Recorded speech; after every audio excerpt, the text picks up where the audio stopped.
الله وبركاته. الحمد لله رب العالمين والصلاة والسلام على رسوله سيدنا محمد صلى الله عليه وسلم أشرف المرسلين وعلى آله وأصحابه أجمعين. أما بعد فقد قال الله سبحانه وتعالى في القرآن الحميد: بسم الله الرحمن الرحيم. إن أول بيت وضع للناس للذي ببكة مباركا وهدى للعالمين فيه آيات بينات مقام إبراهيم ومن دخله كان آمنا ولله على الناس حج البيت من استطاع إليه سبيلا ومن كفر فإن الله غني عن العالمين. கண்ணியமிக்க முஃமினீன்களே, அல்லாஹ்வின் நல்லடியார்களே, அருமை நாயகம் ஸல்லல்லாஹு அலைஹி வஸல்லம் அவர்களின் பாக்கியம் நிறைந்த உம்மத்துமார்களே, அல்லாஹு ஜல்ல சுப்ஹானஹு வ தஆலா அவனுடைய மேலான பொருத்தத்தையும் அன்பையும் பெற்ற பரிசுத்தமான நல்லடியார்களில் நம்மை கபூல் செய்தருள்வானாக. அல்லாஹுவின் மேலான திருப்தியை நோக்கமாக கொண்டு நம்முடைய வாழ்வின் ஒவ்வொரு நிலைகளையும் ஆக்கிக் கொள்ளக்கூடிய மகத்துவமும் பாக்கியமும் பெற்றவர்களாக அல்லாஹ் நம் எல்லோரையும் பேரருள் புரிவானாக. சங்கைக்குரிய பெருமக்களே, புனிதமிக்க 1428 ஆண்டினுடைய சங்கையான ஹிஜ்ரி ஆண்டினுடைய நிறைவான ஒரு வாரமாக, வருஷத்தினுடைய ஒரு நிறைவாக இருக்கிறது. இன்ஷா அல்லாஹ் அடுத்த வாரத்திலிருந்து இஸ்லாமிய புத்தாண்டு அது துவங்குகிறது.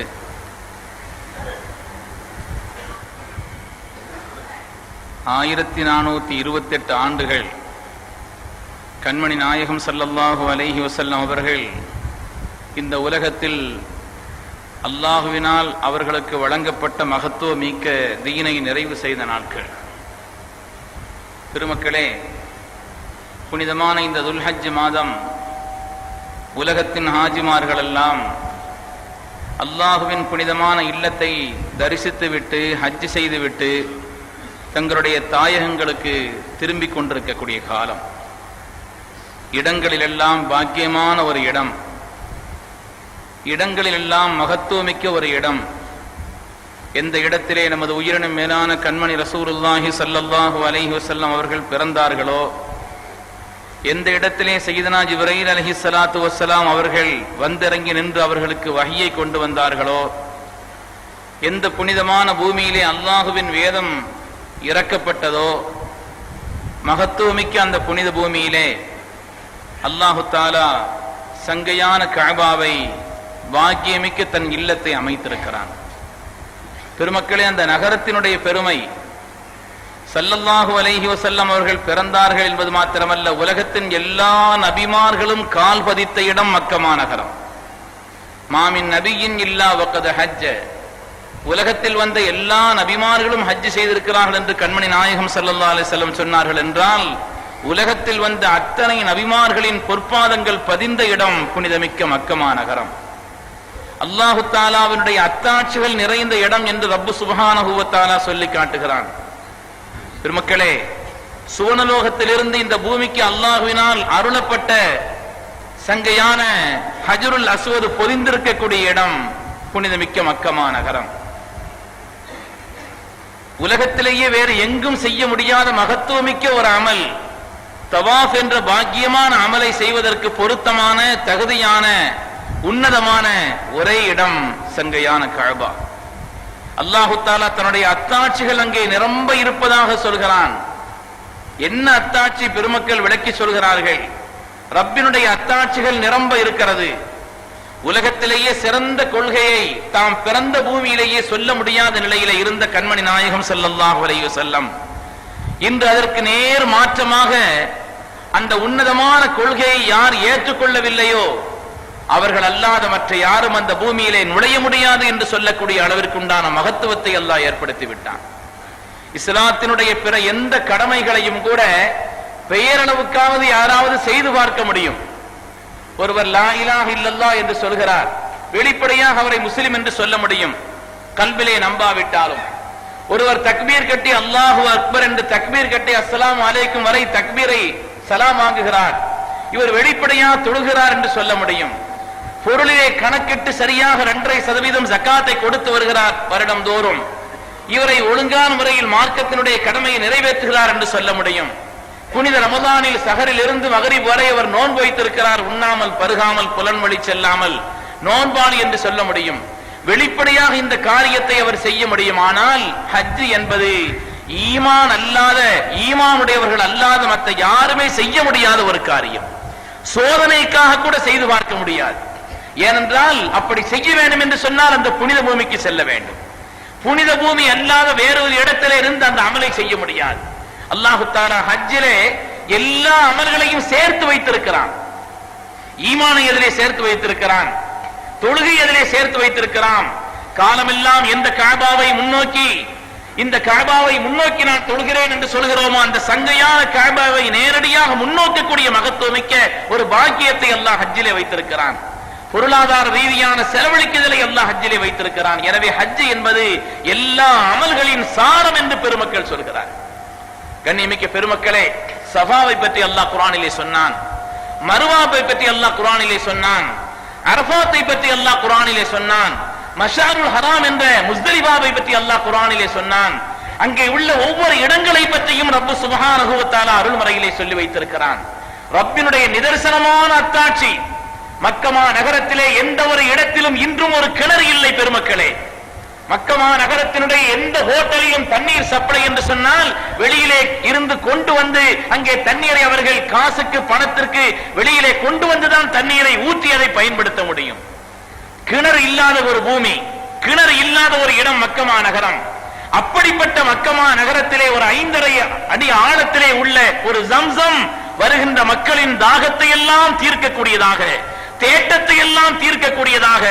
யாரும் தண்ணீர் வற்றி போய்விடும் என்று அளவோடு குடிக்கவில்லை பெருமக்களே. யார் முஃமின்களோ அவர்கள் தான் ஜம்சமை வயிறு நிரம்ப குடிக்க முடியும். ஒரு முனாஃபிக்கினால் குடிக்க இயலாது என்று சொன்னார்கள் கண்மணி நாயகம் ஸல்லல்லாஹு அலைஹி வஸல்லம். ரப்பே, உன்னை விசுவாசம் கொண்ட பூரணமான முஃமின்கள் என்று தங்களுடைய ஈமானை வெளிப்படுத்துவதற்கு தங்களுடைய தேவைக்கும் அதிகமாக ஜம்சமை குடிக்கக்கூடிய பெருமக்களை நாம் அங்கு காணலாம். தங்களுடைய தேவைக்கும் போக உலகமெல்லாம் அந்த நீரை எடுத்துக்கொண்டு செல்கிறார்கள். ஒரு கிணறு மக்களின் தாகத்தையும் தேட்டத்தையும் அவருடைய அவாவையும் பூர்த்தி செய்யக்கூடியதாக அந்த பாலைவன பூமியிலே அல்லாஹ் வைத்திருக்கிறான் என்று சொன்னால் கியாமத்து வரை நின்றடங்கக்கூடிய பேரற்புதமாக அல்லாஹ் ஆக்கி வைத்திருக்கிறான். பெருமக்களே, இது சாதாரணமான ஒரு அமல் அல்ல. கண்மணி நாயகம் ஸல்லல்லாஹு அலைஹி வஸல்லம் அவர்கள் செய்து காட்டிய அமல்.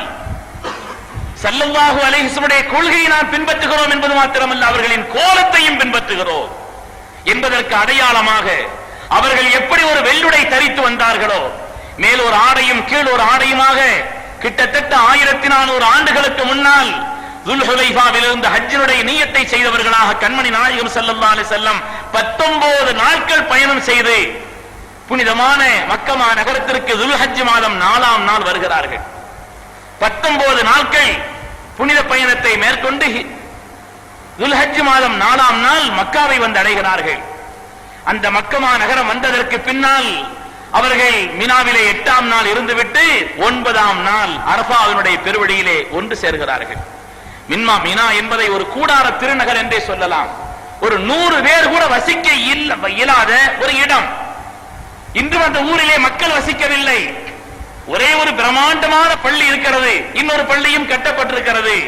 ஹஜ்ஜினுடைய நேரமல்லாது வேறு வக்திலே தொழுகை கூட அங்கே நடைபெறுவதில்லை. ஒரு 100 பேர் கூட தங்கி இருக்காத ஒரு இடம். ஆனால் 30 லட்சம் பேரை அந்த நேரத்திலே அந்த ஊர் கொண்டிருக்கிறது என்று சொன்னால் அந்த கூடார திருநகர் பெற்றிருக்கக்கூடிய மாண்பு என்பது சாதாரணமானதல்ல பெருமக்களே. அது ஸல்லல்லாஹு அலைஹி வஸல்லம் நடந்த பாதை, அவர்கள் காட்டிய அந்த ஆடை, அவர்கள் உடுத்திய அந்த ஆடை, லட்சோபலட்சம் மக்கள் அந்த ஆடையை அணிந்து கொண்டு புனிதமான அரஃபாவிலே ஒன்று சேர்கிறார்கள். ஹஜ்ஜுக்கு வந்திருக்கக்கூடிய யாரும் அரஃபாவில் இல்லாமல் இருக்க முடியாது. அல் ஹஜ் அரஃபா, ஹஜ்ஜின் சொன்னாலே அரஃபா தான் என்று சொன்னார்கள் கண்மணி நாயகம் ஸல்லல்லாஹு அலைஹி வஸல்லம் அவர்கள். அதனால்தான் மக்கமா நகரத்திலே வருஷத்திற்கு ஒரு தடவை கஅபாவினுடைய துணியை மாற்றுவார்கள். அந்த மாற்றுவதற்கு அவர்கள் தேர்ந்தெடுத்த நாள் துல்ஹஜ் மாதம் 9ஆம் நாள், அரஃபாவுடைய நாள்.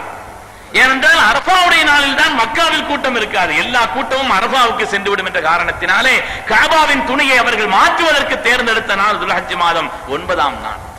சங்கைக்குரிய பெருமக்களே, கொஞ்சம் எண்ணி பார்த்தால், வரலாற்றை யோசித்து பார்த்தால் ஹஜ்ரத் ரசூலுல்லாஹி ஸல்லல்லாஹு அலைஹி வஸல்லம் புனிதமான அந்த அரஃபாவினுடைய பெருவெளியிலே நின்று மக்களுக்கு ஆற்றிய பேருரை இருக்கிறதே சாதாரணமானதல்ல. ஜபலுர் ரஹ்மத்தினுடைய அருகிலே தங்களுடைய நாக்கத்துல் கஸ்வாவிலே அமர்ந்து கொண்டு தங்களுடைய வாழ்விலேயே நீண்ட பிரசங்கத்தை அன்றுதான் கண்மணி நாயகம் ஸல்லல்லாஹு அலைஹி வஸல்லம் நிகழ்த்தி இருக்கிறார்கள். எந்த பூமியிலே அவர்கள் தங்களுடைய கொள்கையை சொல்ல முடியவில்லையோ என்று லட்சத்திற்கு மேற்பட்ட பெரிய சஹாபிகளுடைய கூட்டத்தை வைத்துக் கொண்டு உலகத்தில் எந்த தலைவரும் இப்படிப்பட்ட ஒரு வெற்றியை பெற்றதில்லை. ஸல்லல்லாஹு அலைஹி வஸல்லம் அவர்களுக்கு ஆனந்தத்தினுடைய உச்சத்திலே இருந்து தன் தோழர்களுக்கு ஒரு அற்புதமான பிரசங்கத்தை செய்தார்கள். ஸல்லல்லாஹு அலைஹி வஸல்லம் செய்த பிரசங்கத்தினுடைய ஒவ்வொரு வார்த்தையையும் ஹஜ்ரத் ரபியா இப்னு உமையா இப்னு கலஃப் அவர்கள் உரக்க சொல்கிறார்கள். சஹாபிகளிலேயே உரக்கமான சத்தத்தை கொண்டவர் ஹஜ்ரத் ரபியா. ஆம், சேற்றிலே முளைத்த செந்தாமரை என்று சொல்வதை போல உமையா இப்னு கலஃப் என்ற கொடியவனுக்கு பிறந்தவர்கள் ஹஜ்ரத் ரபியா அவர்கள்.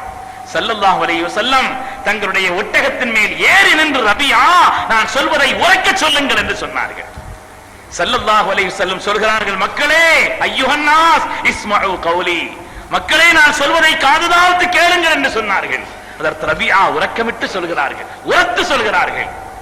மக்களே ஸல்லல்லாஹு அலைஹி வஸல்லம் சொல்கிறார்கள், என் சொல்லை காதுதாழ்த்து கேளுங்கள் என்று சொல்கிறார்கள் என்று அவர்கள் சொல்ல சொல்ல ஒவ்வொரு வார்த்தையையும் அதற்கு ரபியா இப்னு உமையா இப்னு கலஃப் திரும்ப சொல்கிறார்கள். மக்களே, இந்த நாளினுடைய மகத்துவம் என்ன தெரியுமா? இந்த இடம் எவ்வளவு புனிதமானது தெரியுமா? இந்த நாள் எவ்வளவு மாண்பானது தெரியுமா? என்ற அந்த நாளினுடைய உன்னதத்தை, அந்த இடத்தினுடைய மேன்மையை, அந்த மாதத்தினுடைய மேன்மையை எல்லாம் சொல்லிவிட்டு நீண்ட பிரசங்கம் செய்கிறார்கள். ஸல்லல்லாஹு அலைஹி வஸல்லம் சொன்னார்கள், அறியாமை காலத்தினுடைய அத்தனை பழக்க வழக்கங்களையும் என் காலுக்கு கீழே போட்டு மிதித்து விட்டேன். உலகத்தின் உயர்ந்த நெறியை, இஸ்லாம் என்ற உன்னதமான மார்க்கத்தை, அல்லாஹ்வினால் தேர்ந்தெடுக்கப்பட்ட பரிசுத்த தீனை அல்லாஹ் நிறைவாக்கி இந்த பூமியிலே தந்திருக்கிறான் என்று கண்மணி நாயகம் ஸல்லல்லாஹு அலைஹி வஸல்லம் சொன்னார்கள். இனிமேல் உங்களுக்கு ஒருவருக்கொருவர் பழி தீர்த்துக் கொள்ளக்கூடாது. அறியாமை காலகட்டத்திலே 40-50 வருடங்களாக சின்ன சின்ன காரியங்களுக்கும் கொலைக்கு கொலை என்று பகரம் செய்து வந்தவர்களை எல்லாம் ஸல்லல்லாஹு அலைஹி வஸல்லம் சொன்னார்கள், இன்றோடு அந்த காரியம் எல்லாம் முடிந்து போய்விட்டது. நீண்ட பிரசங்கத்தினுடைய இடையிலே பெண்களின் உரிமையை பற்றி சொன்னார்கள், வட்டியை பற்றி சொன்னார்கள். கண்மணி நாயகம் ஸல்லல்லாஹு அலைஹி வஸல்லம் மற்றவர்களின் மானத்தை, மற்றவர்களுடைய மரியாதையை சீர்குலைக்கக்கூடிய கொடுமையை கண்டித்து சொன்னார்கள். நீண்ட பிரசங்கத்தினுடைய கடைசியிலே சொன்னார்கள், என் அருமை மக்களே, கியாமத்தினுடைய நாளையிலே வான்தும் துஸ்அலூன அன்னி, அல்லாஹ் என்னை குறித்து உங்களிடத்தில் கேள்வி கேட்பான். உங்கள் நாயகம் அவர்கள் சொல்ல வேண்டிய விஷயங்களை எல்லாம் உங்களுக்கு சொல்லிவிட்டார்களா என்று அல்லாஹ் தஆலா என்னை குறித்து உங்களிடத்தில் கேட்பான். அந்த நேரத்தில் நீங்கள் என்ன சொல்வீர்கள்? ஸல்லல்லாஹு அலைஹி வஸல்லம் கேட்கிறார்கள், அல்லாஹ் என்னை பற்றி உங்களிடத்தில் கேட்பானே, என் அருமை தோழர்களை என்ன பதில் சொல்வீர்கள்? அதற்கு ரபியா உரக்கமிட்டு இதை கேட்க வந்திருந்த கூட்டமெல்லாம், யா ரசூலல்லாஹ் கத் பல்லக்த வ அத்தைத வ நஸஹத, நாயகமே சொன்ன எல்லா செய்திகளையும் முழுமையாக எங்களிடத்தில் தாங்கள் ஒப்படைத்து விட்டீர்கள். இந்த உம்மத்தின் மேன்மைக்காக காலமெல்லாம் நன்மையை நாடினீர்கள் தாங்கள் என்று எல்லா சஹாபிகளும் உரத்து சொல்ல, அதற்கு ரசூலுல்லாஹி ஸல்லல்லாஹு அலைஹி வஸல்லம் வான் மண்டலத்தின்பால் தங்களுடைய கையை உயர்த்தி சொன்னார்கள், அல்லாஹும்ம ஷஹத், அல்லாஹும்ம ஷஹத், ரப்பே நீ சாட்சி என்று சொல்கிறார்கள். பெருமக்களே, அல்லாஹ் தஆலா அரஃபாவினுடைய நாளிலே முதல் வானில் இறங்கி வந்து தன் அடியார்களின் மீது கருணையை பொழிகிறான் என்று வந்திருக்கிறதே, ஸல்லல்லாஹு அலைஹி வஸல்லம் ரப்பை சாட்சியாக்கி சொன்னார். ஹஜ் என்பது உலகத்தில் ஈமான் இல்லாத வேறு யாரும் சோதனைக்காக கூட செய்து பார்க்க முடியாத மகத்துவமிக்க ஒரு இடமாக அல்லாஹ் ஆக்கி வைத்திருக்கிறார். கஅபாவினுடைய சங்கை, மக்கமா நகரத்தினுடைய மேன்மை, அந்த புனித பூமியினுடைய உயர்வை பற்றி வரலாற்று ரீதியான காரியங்களை தேடி தெரிய வேண்டியதில்லை. அல்லாஹ் குர்ஆனிலே சொல்லக்கூடிய அருள் வசனங்களை பார்த்தாலே, குர்ஆனிலே அல்லாஹ் தஆலா நூற்றுக்கணக்கான வசனங்களின் வழியாக அந்த இடத்தினுடைய மாண்பை, உன்னதத்தை அல்லாஹ் சொல்லி காண்பிக்கிறார். கியாமத்து வரை முஸ்லிம்கள் முன்னோக்க வேண்டிய இடமாக அல்லாஹ் அந்த இடத்தை ஆக்கி வைத்திருக்கிறான். பலனு வல்லி என்னக்க கிப்லத்தன் தர்லாஹா, நாயகமே நீங்கள் விரும்பிய கிப்லாவாக அல்லாஹ் அதை ஆக்கி வைத்திருக்கிறான். மக்களே, அதன்பால் உங்களுடைய முகத்தை திருப்புங்கள் என்று அல்லாஹ் குர்ஆனிலே கட்டளையிட்டான். அந்த இடத்தை பற்றி அல்லாஹ் சொல்லும் பொழுது மசாபத்தல் லின்னாஸ், மக்கள் மீளும் இடமாக, மக்கள் மீளும் இடமாக, எந்த காலகட்டத்திலும் அந்த புனித பூமியின்பால் மக்கள் செல்வதிலே ஒரு குறையும் ஏற்படாது. இந்த வருடம் மாத்திரம் கிட்டத்தட்ட 11 லட்சம் ஹாஜிகள் சைனாவிலிருந்து வந்திருந்தார்கள் பெருமக்களே. சைனாவினுடைய ஹாஜிகளை பெரும்பாலும் ஹஜ்ஜிலே இந்தோனேஷியாவினுடைய மக்களைத்தான் அதிகம் காண முடியும். ஆனால் இவ்வருடம் பார்த்தால் பெரும்பாலும் சைன மக்கள் அல்-ஹாஜு சீனி என்று தங்களுக்கு ஒரு பேஜையும் அடையாளத்தை இட்டவர்களாக சைனாவினுடைய மக்கள் இந்த கம்யூனிச சித்தாந்தத்திலே ஊறி வளர்ந்து அதற்கு பிறகு அங்கே இஸ்லாம் வேரூன்றி வளர்ந்ததோ நிற்கிறதோ நிலை நிற்கிறதோ அப்படிப்பட்ட அந்த பூமியிலிருந்து அந்த ஹாஜிமார்களை பார்க்கும் பொழுது அவ்வளவு ஆனந்தம். ஒரு வார்த்தையும் அவர்களிடத்தில் பேச நமக்கும் தெரியவில்லை. அவர்களுக்கு ஆங்கிலமும் ஒரு வார்த்தையும் தெரியாது, அரபியும் ஒரு வார்த்தையும் தெரியாது, நமக்கு ஒன்றும் தெரியாது. இந்தியா இந்தியா, சைனா சைனா, இது ஒன்று மாத்திரம் தான் பரிமாறிக்கொள்ளக்கூடிய வார்த்தை. ஆனந்தமாக இருந்தது. பல்வேறு தரப்பட்ட பல நாட்டுடையவர்களையும் அல்லாஹு தஆலா அந்த பூமியிலே ஒன்றிக்க செய்திருக்கிறான்.